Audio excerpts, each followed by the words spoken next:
السلام عليكم ورحمة الله وبركاته. وفي شوارع اسطنبول قبل نص ساعة من صلاة العيد، عايزين نشوف مع بعض أجواء العيد في الشوارع. والظاهر إن الشوارع فاضية عشان الناس كلها راحت الجوامع عشان تصلي. أنا نازل بحوالي نص ساعة بدري عن الصلاة عشان ألحق مكان في السلطان أحمد، عشان بيقولوا إن المسجد ده بيبقى مليان فيه الناس كلها ما شاء الله.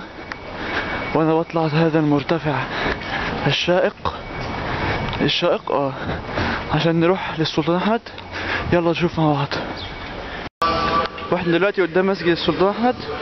انا مش عارف مفيش تكبيرات ليه الصراحه، انا سامع خطبه، معرفش هل بقى عندهم مش بيكبروا ولا يكبروا كمان شويه، الله اعلم.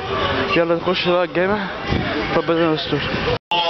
بعد امتلاء الجامع بالداخل، الناس بدات تتوافد على الساحه اللي بره، وانا قاعد مع الساحه عشان نتفرج على العدد. بداوا التكبير اهو الحمد لله.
طبعا بعد ما الصلاة خلصت حاولنا نخش الجامع عشان نصور شوية. ما شاء الله الجامع كان مليان، الناس بس بدأت تخرج فاحنا حاولنا نخش.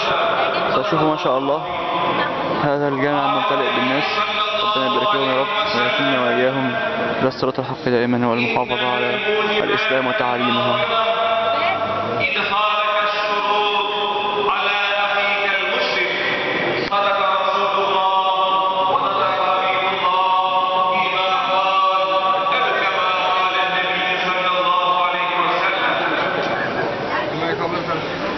Değerli kardeşlerim,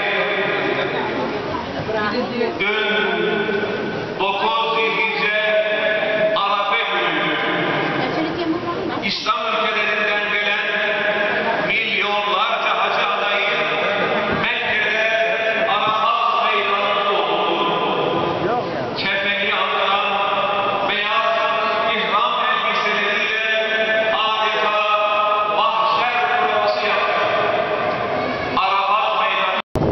انتهيت من صلاة العيد الحمد لله في مسجد السلطان أحمد يوم 15 أكتوبر 2013. بعد ما خرجت لقيت كذا عربية بتبيع السميد، فقلت اشتري لي واحدة ب1 ليرة. جيت لسه هدفع للراجل السميد، فلقيت 3 أتراك أعتقد يعني جايين يقولوا لي بقى خلاص ما تدفعش، احنا هندفعها لك إكرام. يقولوا لي إكرام، أقول لهم يا عم متشكر مش عايز. يقول لي إكرام، قلت له تشكر يدرم بقى وإيه بقى يا ملار ومعلش ومرة دي فأنا مش عارف إيه، فقالوا لي قشطة. فمهم يعني إن أنا مش عارف دلوقتي هروح فين. يعني كنت عايز اصور لكم بقى الايام نفسها، بس انا مش عارف الصراحه هعرف انزل واصور ولا لا، عشان البطاريه بتاعت الكاميرا هتفصل وانا للاسف نسيت الشاحن. المهم يعني ربنا يوفقكم، ولو عرفت اصور حاجه من العيد اصورها ان شاء الله. يلا سلام عليكم، مع السلامه.